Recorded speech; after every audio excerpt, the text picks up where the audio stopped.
Assalamualaikum warahmatullahi wabarakatuh. Selamat pagi pemirsa RBTV dimanapun Anda berada. Seperti biasa pada pagi hari ini, Selamat Pagi Bengkulu selalu hadir di tengah-tengah pemirsa pukul 8 pagi dan menghadirkan informasi yang mengedukatif dan menginspiratif.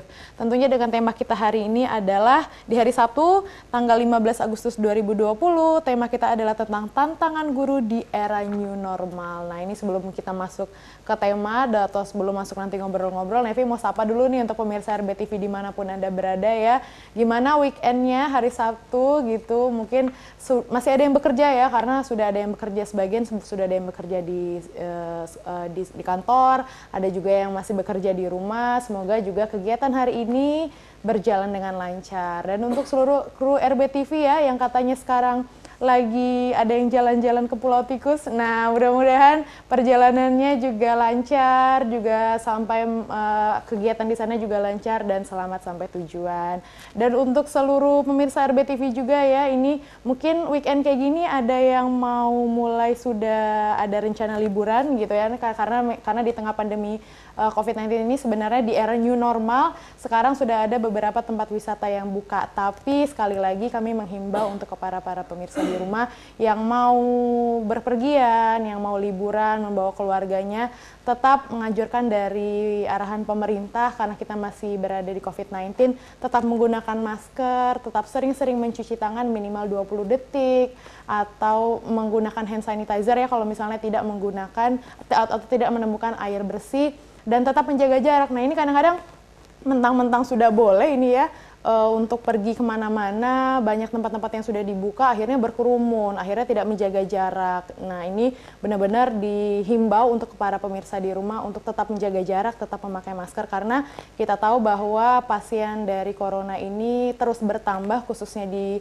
Kota Bengkulu juga katanya sudah bertambah tadi malam kurang lebih 8 orang ya. Jadi benar-benar dihimbau untuk tetap menjaga kesehatannya, jangan malas olahraga, terus untuk minum vitamin, karena kita sendiri adalah sebagai salah satu yang bisa untuk memutus mata rantai COVID-19 dengan tetap menjaga kesehatan dan dari peraturan pemerintah.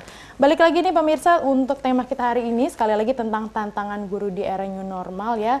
Jadi nanti kita akan menghadirkan Ketua PGRI Provinsi Bengkulu beliau juga selaku Sekap Bengkulu Utara, yaitu Dr. Haryadi SPD MMMSI. Jadi melalui konferensi daerah provinsi yang digelar pada tanggal 9 Agustus lalu pemirsa ya.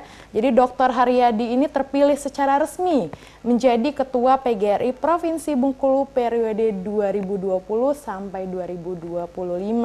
Dan Sekretaris Kabupaten Bengkulu Utara ini memang menang telak ini pemirsa dari kandidat lainnya dengan mengantongi 207 suara dari total 330 suara secara keseluruhan. Dan nanti kita akan ngobrol dengan narasumber kita seperti apa pandangan Ketua PGRI terhadap dunia pendidikan Bengkulu, lalu apa konsep dan program strategisnya setelah memegang tampuk menjadi Ketua PGRI Provinsi Bengkulu. Dan menjadi tantangan sendiri ini ya pemirsa, nanti kita ngobrol gimana ini, karena sekolah kan sekarang masih secara daring ya, masih secara untuk sekolah di rumah seperti itu. Tentunya ini menjadi tantangan untuk Ketua PGRI, bagaimana ini menumbuhkan semangat baik muridnya ataupun juga gurunya untuk tetap semangat walaupun belajar dari rumah. Jadi untuk itu kita nanti akan ngobrol dengan bintang tamunya sesaat lagi. Pemirsa jangan kemana-mana, tetap bersama kami di Selamat Pagi Bengkulu.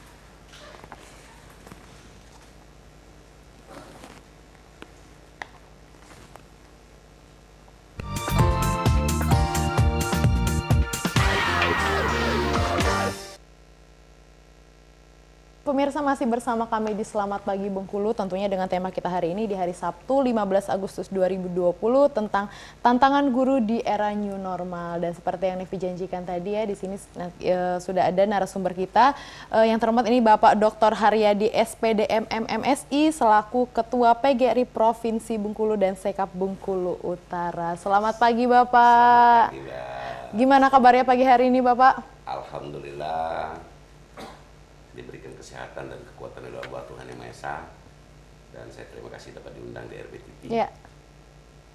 Oke, sehat-sehat ya Pak ya. Alhamdulillah sehat. Nih kita mulai ngobrol tentang PGRI ya nih Pak ya, tentang tantangan guru di era new normal. Secara sebelumnya kami mengucapkan selamat Pak ini atas terpilihnya menjadi ketua PGRI dan boleh cerita sedikit Bapak, ini seperti apa proses pemilihan pada tanggal 9 Agustus kemarin? Baik, terima kasih pemirsa RBTV yang setia berada di Provinsi Bengkulu, rekan-rekan kami dari para tenaga pendidik yang ada di Provinsi Bengkulu dan host yang kami hormati. Proses pemilihan kepengurusan PGRI dilaksanakan pada tanggal 9 Agustus kemarin di Hotel Mercure. Alhamdulillah berjalan dengan aman, tertib dan lancar, dan mendapatkan komposisi kepengurusan yang baru pada hari kemarin. Dan semuanya sudah langsung dilantik oleh kepengurusan besar PGRI Republik Indonesia. Jadi langsung pada tanggal 9 Agustus itu pemilihan dan langsung dilantik ya Pak ya? Oh, langsung dilantik. Ini boleh diceritain Pak, gimana caranya Bapak agar bisa meyakinkan para pengurus dengan menang telak 207 suara dari 330 suara ini, gimana nih Pak? Jadi begini, bagi saya pribadi bahwa organisasi profesi ini adalah organisasi jati diri saya. Karena saya lahir dan dibesarkan dari seorang guru, dan saya juga bersama teman-teman beberapa tahun yang lalu itu adalah bergerak di organisasi PGRI ini. Dan atas dasar itu teman-teman memahami betul bahwa saya adalah bagian dari gerakan awal guru, termasuk di dalamnya adalah PGRI. Dan saya dikontak oleh beberapa daerah, pengurus daerah, kabupaten kota, mencoba mengajak saya untuk bergabung di pengurusan. Dan dasar itu teman-teman kabupaten kota komitmen mengusulkan nama dan juga komitmen menggalang kekuatan untuk agar saya menjadi pengurus di PGRI 2020 ini. Itu aja. Tadi sedikit Bapak sebutkan bahwa Bapak ini terlahir dari guru. Jadi boleh dikatakan orang tua guru atau seperti apa ini Pak? Jadi begini, saya itu dari pendidikannya awal dulu ya. Saya pendidikan dari SGO. SGO itu Sekolah Guru Olahraga. Jadi saya ditempa memang untuk menjadi guru. Nah, guru olahraga tahun 87 saya tamat. Kemudian 88 saya menjadi CPNS sebagai guru SD.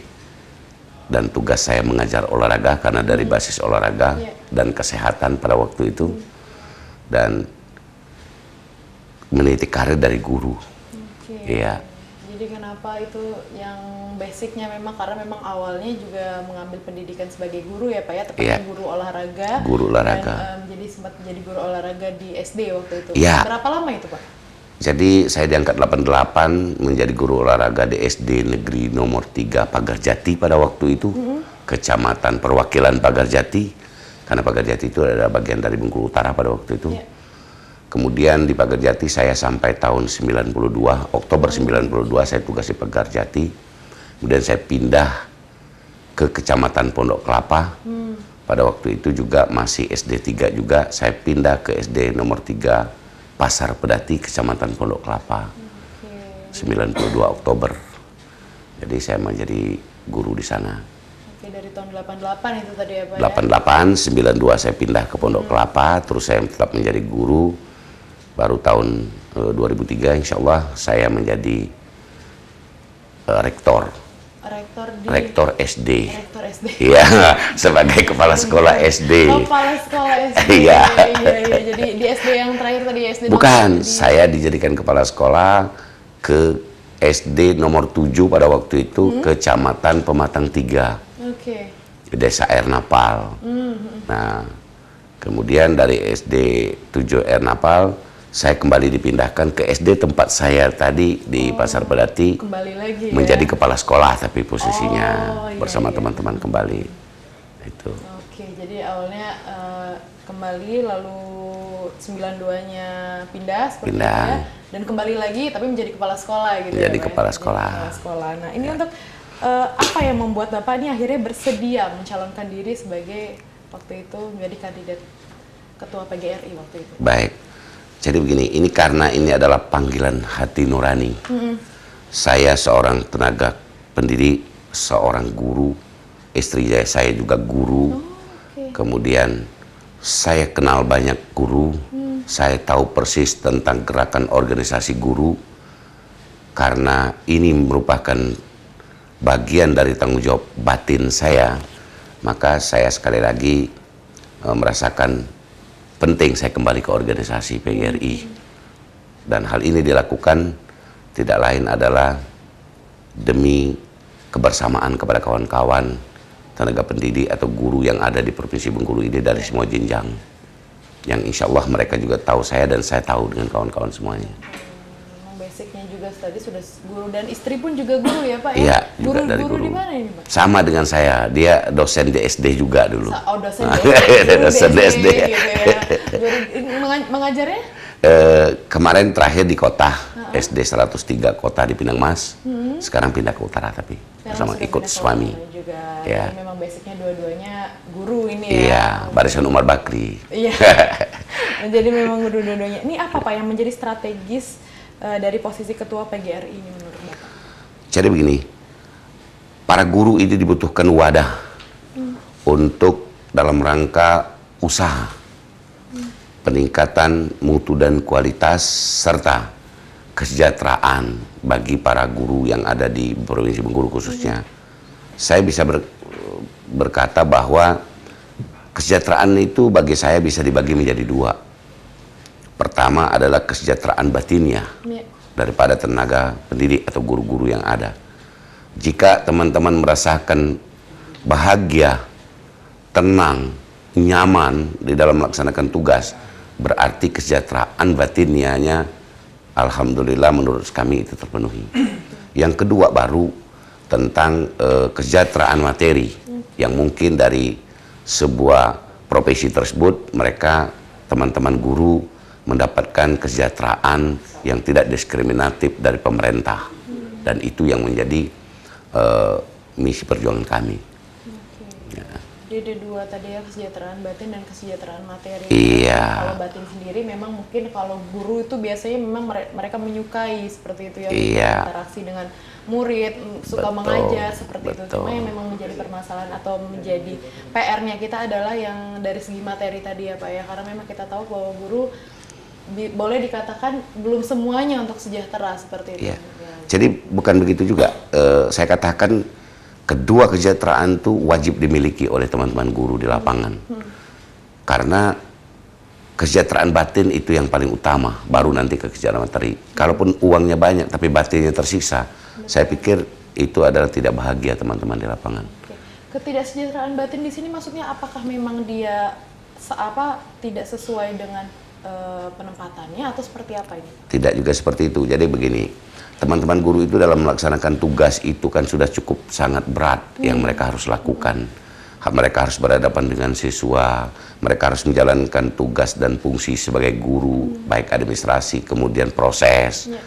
Tetapi juga bukan tidak sedikit teman-teman guru itu ada diskriminatif misalnya, baik itu dari kelompok luar, kemudian kelompok internal sendiri dari jajaran pemerintah, karena guru itu adalah bagian dari pemerintah.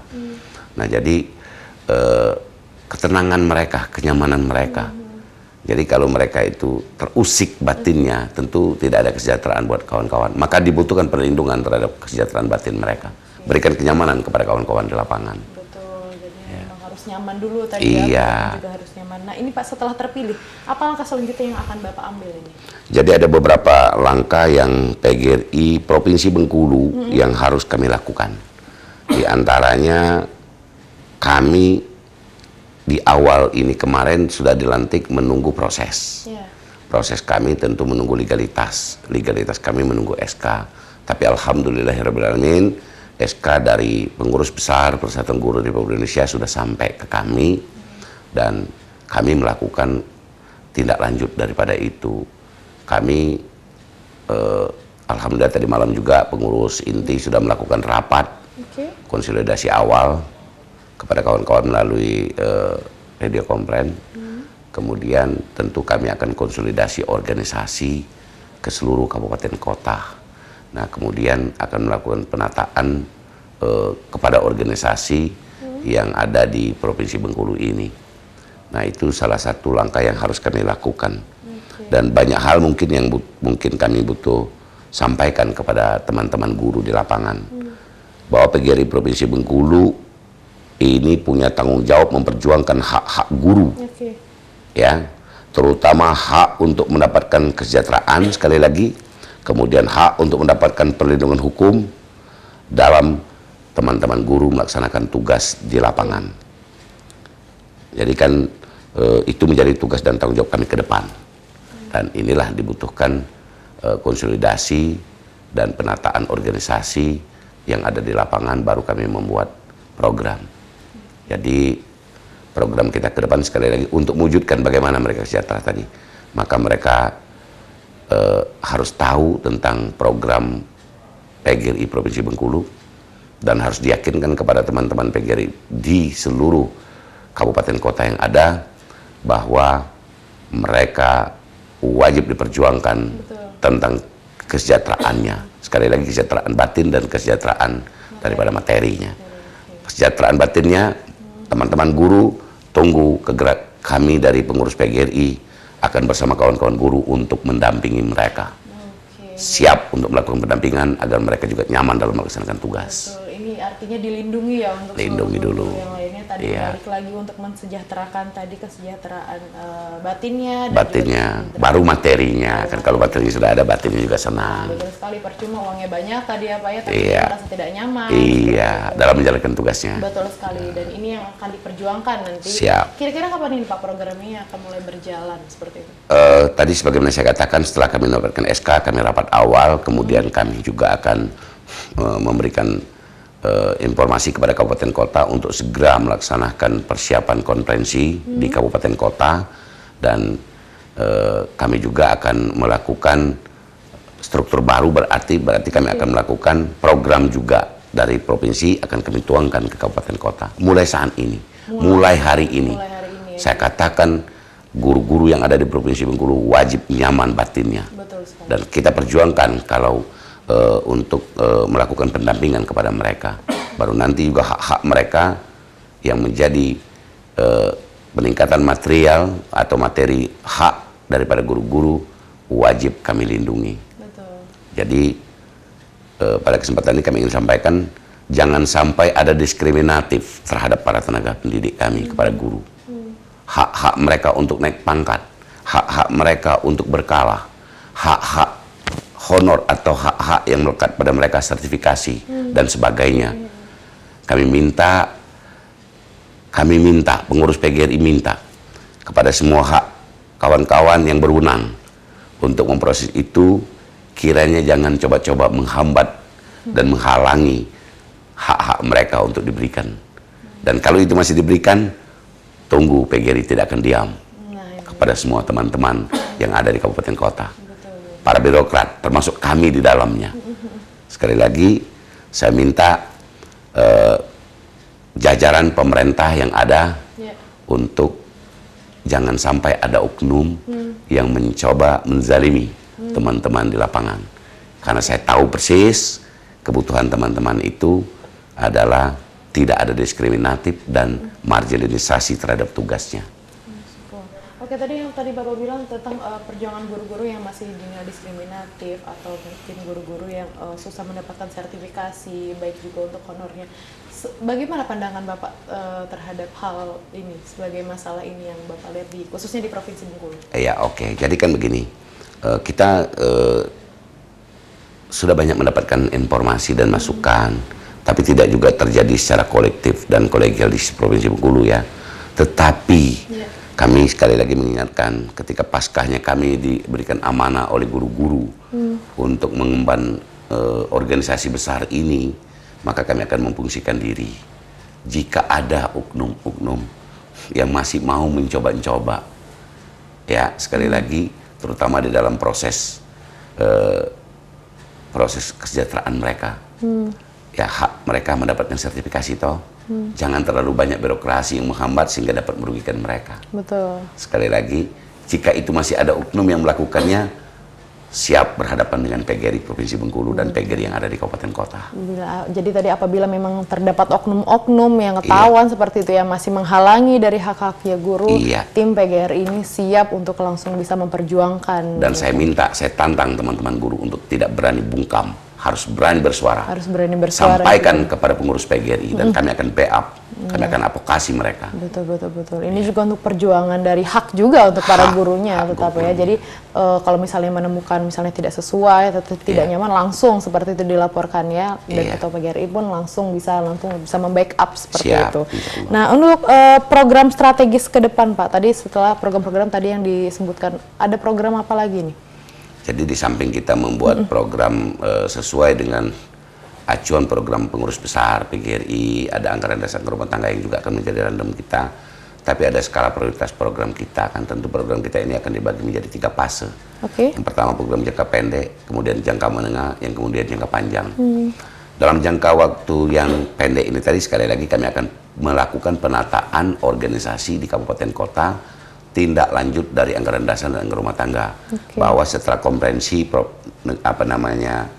di nasional, baru dilanjutkan konferensi di provinsi, maka tindak lanjutnya adalah konferensi di tingkat kabupaten kota. Itu yang harus kita lakukan. Yang kedua menjadi skala prioritas kami tadi sekali lagi, kita akan melakukan pendampingan. Dan tim pendampingan memang harus solid di dalam melakukan tugasnya, mendampingi teman-teman guru yang ada di lapisan grassroots di bawah. Nah, dalam pendampingan itu kita akan memperjuangkan tentang menginventaris dulu tentang persoalannya, kemudian akan membackup tentang apa yang menjadi persoalan kawan-kawan di lapangan. Ini menjadi program jangka pendek kami, dan mungkin akan berlanjut juga. Gitu. Jadi dari jangka pendeknya tadi untuk penataan organisasi dulu ya, dan untuk melakukan pendampingan juga terhadap guru-guru kalau misalnya. Tapi di problem analisa dulu seperti apa, problemnya seperti apa, baru nanti bisa di backup untuk permasalahannya sendiri. Dan pemirsa, nanti kita akan ngobrol lagi dengan Bapak Haryadi. Untuk itu pemirsa jangan kemana-mana, tetap bersama kami di Selamat Pagi Bengkulu.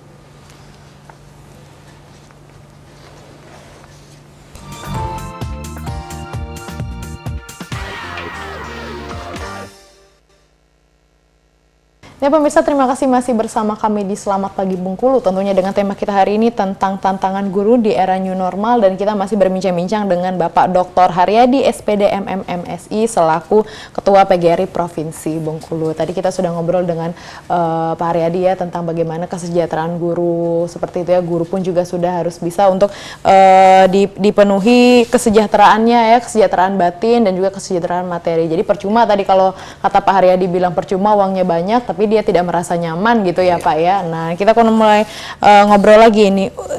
Menurut Bapak ini, untuk menjadi profesi seorang guru sendiri itu seberapa mulia menurut Bapak? Baik, jadi begini, kalau saya katakan bahwa profesi dunia dan akhirat ini adalah profesi guru di dalamnya. Ya, jadi kenapa? Karena profesi guru itu tidak ada orang yang tidak akan bersentuhan kepada guru. Betul, ya, betul. Termasuk saya. Saya mungkin masuk neraka kalau saya khianat terhadap guru-guru yang pernah menjadikan saya. Betul. Dan tidak ada gubernur, tidak ada bupati, tidak ada sekda, juga tidak ada host kalau tanpa adanya guru. Betul. Itu di dunia. Betul. Di akhirat, karena guru itu biasanya memberikan pendidikan yang benar dan baik kepada anak-anaknya. Jika ada yang tidak, berarti itu oknum tahu. Maka kalau seseorang memberikan ilmu yang bermanfaat kepada orang lain, insya Allah akan dicatat oleh Allah Tuhan Yang Maha Esa, akan menjadi sebuah amal dan akan memasukkan mereka ke surga nantinya. Betul, amal jariah itu ya, amal bisa kita bilang jariah. amal jariah. Jadi itulah maka jangan coba-coba melawan guru. Nah itu ya, walaupun dibilang katanya gurunya suka, itu kan demi untuk bisa buat anak-anaknya itu pintar, disiplin gitu ya Pak ya. Saya ingin mencontohkan, Mbak, betapa mulianya guru. Walaupun kadang-kadang kami guru dicerca juga oleh berbagai kalangan masyarakat misalnya. Tetapi ketika saat pandemi saat ini, kalau kami boleh berkata baru tahu rasa masyarakat. Guru yang paling dicari sebenarnya di sini ya. Mereka tidak belajar di sekolah.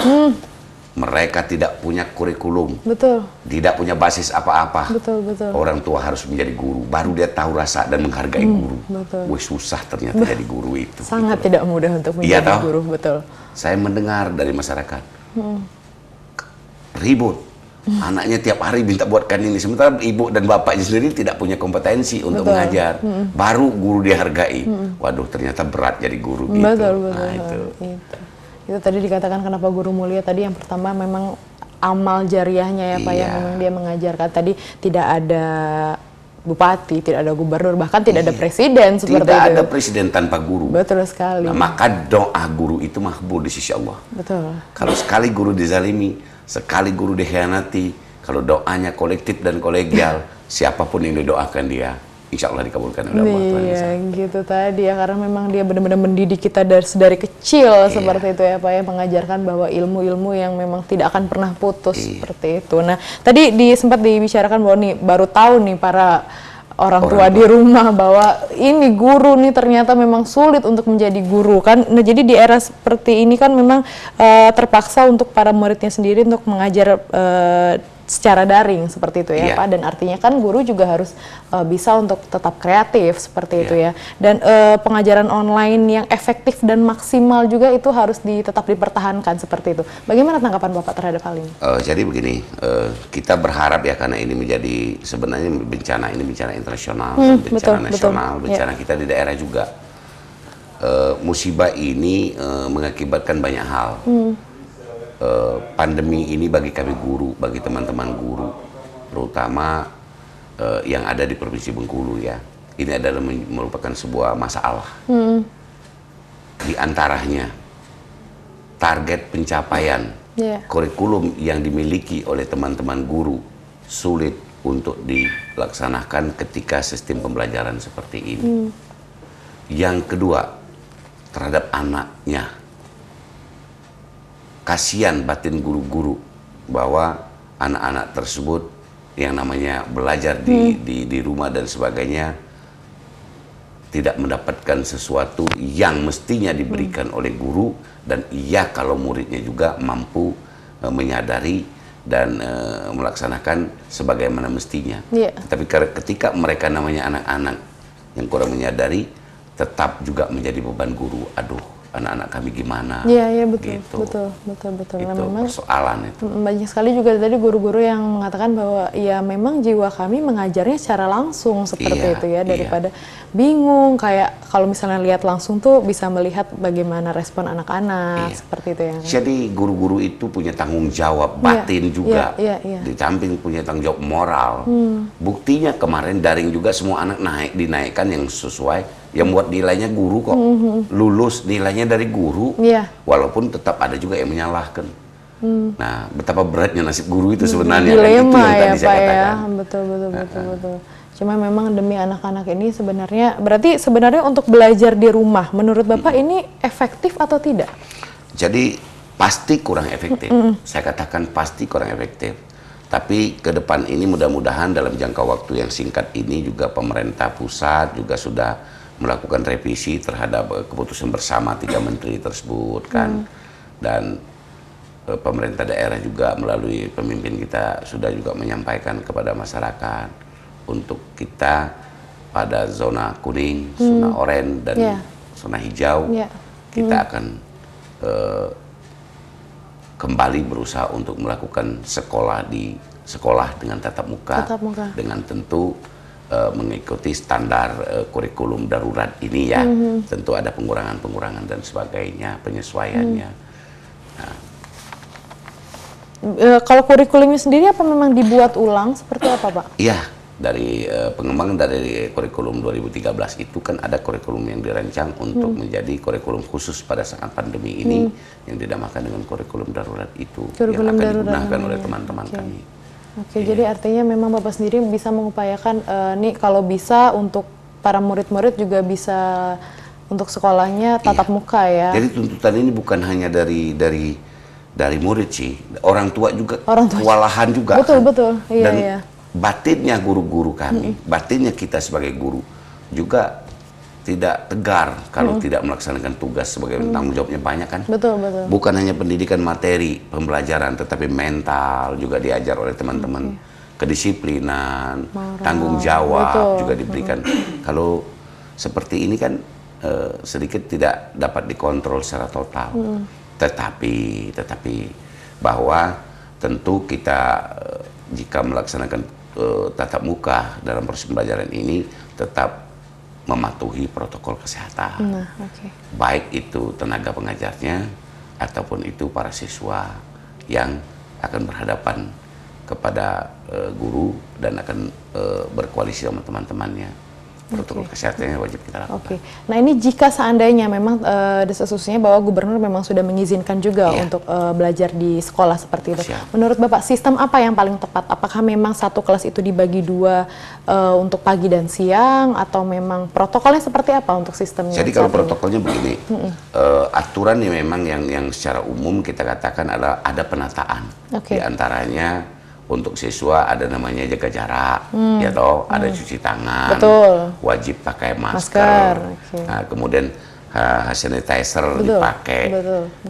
Nah, dengan jaga jarak tentunya kapasitas sekolah itu, ruangan itu biasanya misalnya dimiliki 30, bisa saja dibagi. Tetapi kan guru bisa langsung berhadapan kepada murid, muridnya bisa berhadapan kepada guru.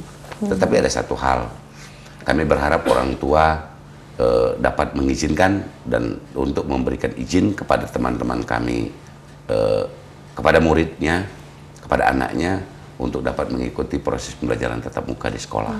Saya menghimbau kepada kawan-kawan semuanya untuk mendapatkan izin dari orang tua itu, karena itu bagian dari kerjasama yang dibutuhkan. Karena kita tahu juga ada beberapa orang tua yang masih takut seperti itu ya Pak. Iya, itu tadi dilematis memang. Memang dilematis kita. Ada yang takut, tetapi ada juga yang mengharapkan ini terjadi. Saya pikir, ayo kita ikuti arahan pemerintah dengan usaha tetap tatap muka, tetapi dengan tetap memakai protokol kesehatan dan sehingga semua proses pembelajaran itu bisa dilakukan. Jadi memang tetap diatur dari pemerintah seperti apa ya, jaga jarak, pakai masker, hand sanitizer, cuci tangan dan lain sebagainya juga tetap harus dijalankan. Yang penting tadi guru sama siswa bisa bertemu langsung sehingga guru pun juga merasa kesenangan yang berbeda pastinya Pak ya, daripada melalui daring saja seperti itu. Nah selama ini ada nggak guru-guru yang ibaratnya curhat langsung gitu tentang bagaimana pandemi selama ini? Apa saja tanggapan dari mereka Pak? Di antaranya guru-guru mulai dari PAUD TK ya. Kalau di jajaran TK itu ada yang melakukan, yang saya tahu, mereka belajar berkelompok di rumah. Di rumah orang tuanya.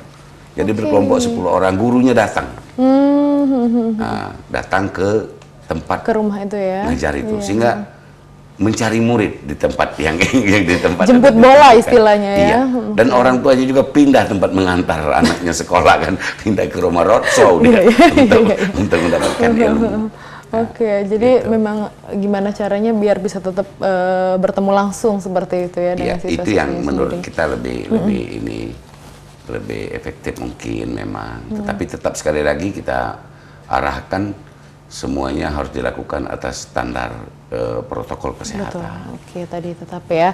Nah untuk kualitas guru di Bengkulu saat ini, khususnya di Provinsi Bengkulu saat ini, menurut Bapak seperti apa? Apakah memang sudah qualified atau seperti apa?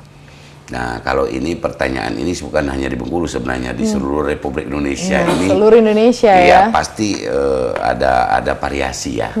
Ada variasi.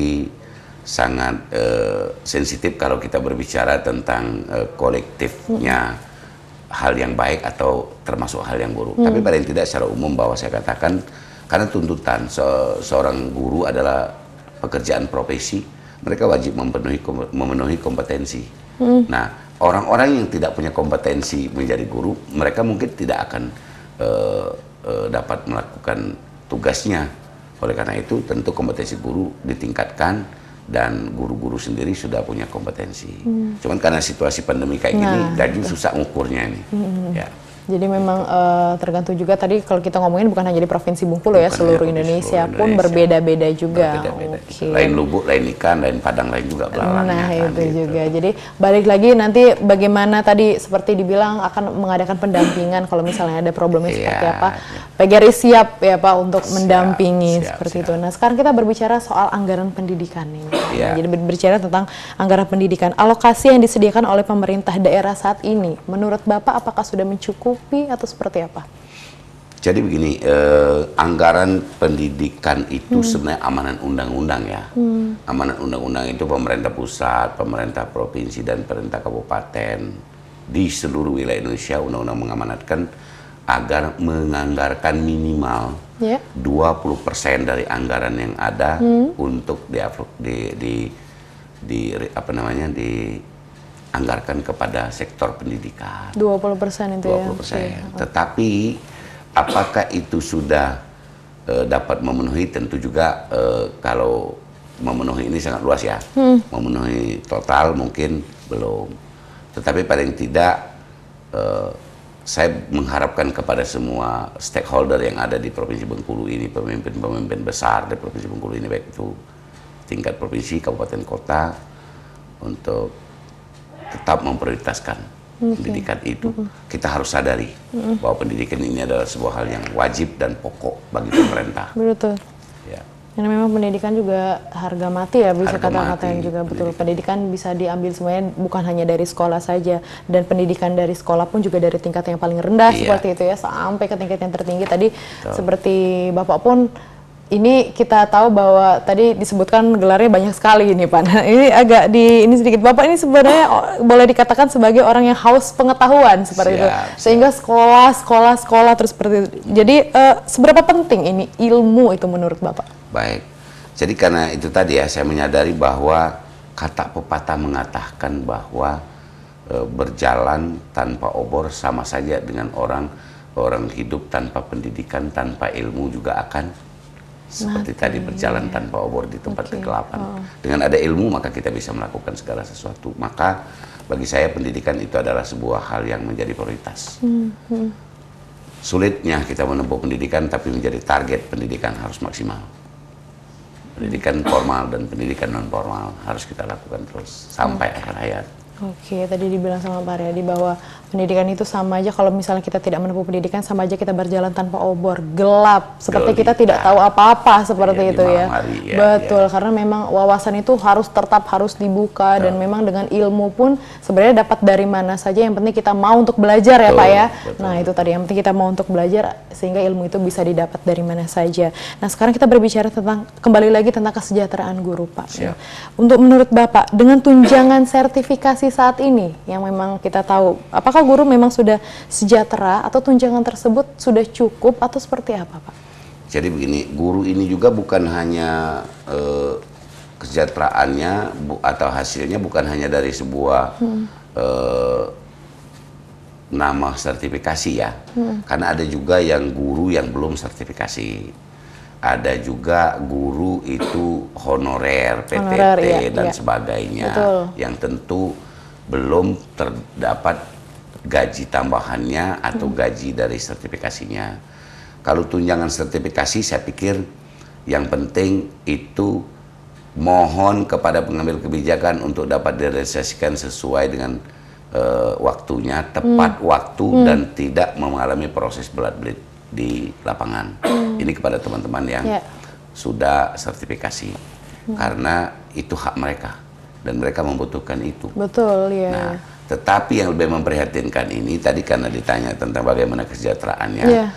Kalau kesejahteraan guru sekali lagi yang sertifikasi, jika gurunya mampu memappingnya, itu saya pikir sudah lumayan, lumayan dibanding dengan zaman kami jadi guru dulu ya. Betul. Nah, gitu.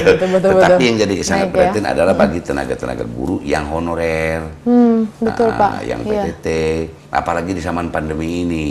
Saya minta teman-teman, terutama di tingkat jajaran SLTA ya, saya dengar laporan bahwa susah kawan-kawan kepala sekolah di lapangan itu di situasi saat ini untuk mengatasi tanggung jawab terhadap teman-teman honorer yang ada di lapangan. Betul. Kadang-kadang SPP orang tua kurang memperhatikan, padahal tetap proses pembelajaran. Buktinya mau tetap muka atau tidak betul, tetap muka, betul. tugas guru tetap dilakukan. Betul, ya. Buktinya tadi, yang memberikan nilai siapa? Tetap guru, ya. Nilai di raport siapa memberikan? Pasti dari guru. Dan raport dia terima. Iya, Yang memberikan nilai ijazah dan mereka dinyatakan lulus siapa? tetap guru ya. Walaupun kemarin sudah pandemi. Iya, Oke toh, untuk itu saya mengharapkan kepada semua masyarakat yang ada di Provinsi Bengkulu, kepada pemerintah untuk bersama-sama kita mengharapkan agar ayo tetap sama-sama konsisten memperhatikan teman-teman, karena nasib mereka dan kehidupan mereka tergantung juga dari apa yang mereka lakukan dari pekerjaannya, maka wajib dong mereka kita berikan sesuatu. Oke. Nah, ini sebelumnya Bapak ini selain menjadi Ketua PGRI Provinsi Bengkulu, Bapak juga selaku Sekap Bengkulu Utara ini. Apa ilmu yang ingin Bapak share untuk masyarakat Bengkulu ini, Pak? Jadi kepada semua masyarakat ya, di kalangan pendidikan saya katakan agar tetap kita lakukan tugas dan tanggung jawab sesuai dengan profesi kita. Masyarakat juga begitu. Masyarakat di semua kalangan punya tugas dan tanggung jawab yang lain-lain. Ayo kita bersama-sama berbuat dan bertanggung jawab atas tugas dan tanggung jawab kita yang ada di masing-masing. Semua masyarakat. Ayo dukung misalnya program yang baik oleh pemerintah. Jika tidak, ayo kita kritisi. Juga begitu bergotong royong bersama-sama membangun daerah dan desa dan wilayah yang ada di sini. Jangan saling gunjing terus, jangan saling zon terus, gitu. Gitu. Nah, terakhir ini Pak, apa pesan dan bisa mungkin harapan nanti yang akan disampaikan untuk seluruh guru ini khususnya di Provinsi Bengkulu? Ya, boleh disampaikan, Pak. Jadi baik, tadi sudah saya sampaikan pertama kepada beberapa persoalan ini. Untuk kepada guru di Provinsi Bengkulu, seperti tadi saya katakan, ayo terus kita bekerja dan berbuat, dan jika ada masalah sampaikan persoalannya kepada PGRI. Dan kemudian di akhir ini saya ingin menyampaikan, saya dengar di luar itu bukan hanya di Provinsi Bengkulu, ada oknum yang mengatasnamakan forum-forum yang lintas sektor. Bahwa mengatasnamakan bisa membantu honorer-honorer lintas sektor untuk diangkat jadi pegawai negeri. Dan dengan meminta pungutan-pungutan informasi yang kami dapat. Dan kita lihat di luar pulau kita sudah ada oknum yang diproseskan. Nah, kalau itu terjadi di Provinsi Bengkulu, saya berharap dan saya menghimbau kepada kawan-kawan untuk tidak dipercaya. Karena tidak ada itu pungutan sekian-sekian untuk meluluskan orang-orang itu. Nah, oleh karena itu waspada dan hati-hati kawan-kawan semuanya yang ada di lapangan. Yang kemudian yang perlu kami sampaikan sebelum ini, Mbak, bahwa pengurus PGRI Provinsi Bengkulu ini mendorong kepada pemerintah, provinsi, kabupaten, dan kota untuk segera merealisasikan tugas dan tanggung jawabnya terhadap hak guru, terutama gaji 13-nya. Kemudian tunjangan-tunjangan lain yang menjadi hak-hak daripada teman-teman di lapangan. Kemudian termasuk sertifikasi di dalamnya. Ya. Kemudian kami juga ingin menyampaikan apresiasi. Jujur, apresiasi ini kami sampaikan dari organisasi, terutama kepada pemimpin Provinsi Bengkulu saat ini yang sudah memberikan SK kepada tenaga-tenaga honorer di wilayah itu, dan kepada beberapa kabupaten yang juga sudah mengangkat guru-guru honorer menjadi pegawai daerah, misalnya menjadi GBD, sama sepertinya di Provinsi Bengkulu ini.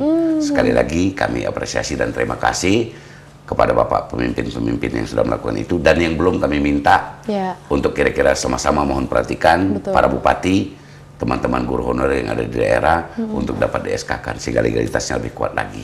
Itu mungkin yang perlu kami sampaikan kepada kawan-kawan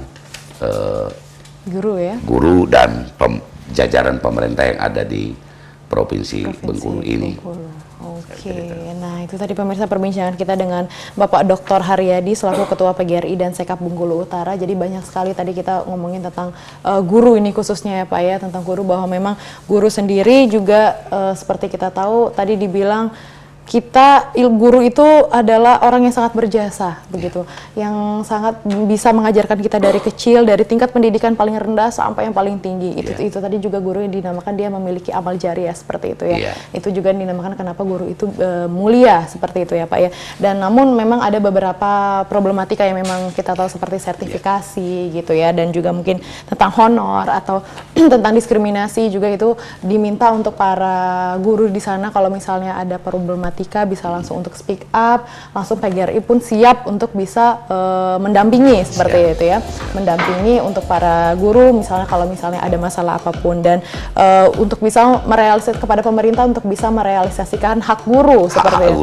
hak guru apapun itu termasuk juga sertifikasi seperti itu ya, dan gaji 13 sertifikasi dan honor-honor lainnya. Dan honor-honor lainnya, dan bisa untuk para gurunya untuk bisa tadi diangkat gitu ya Pak ya, untuk para honorernya diangkat untuk menjadi pegawai-pegawai yang di pegawai daerah masing-masing. Nah itu tadi pemirsa perbincangan kita dengan Bapak Haryadi.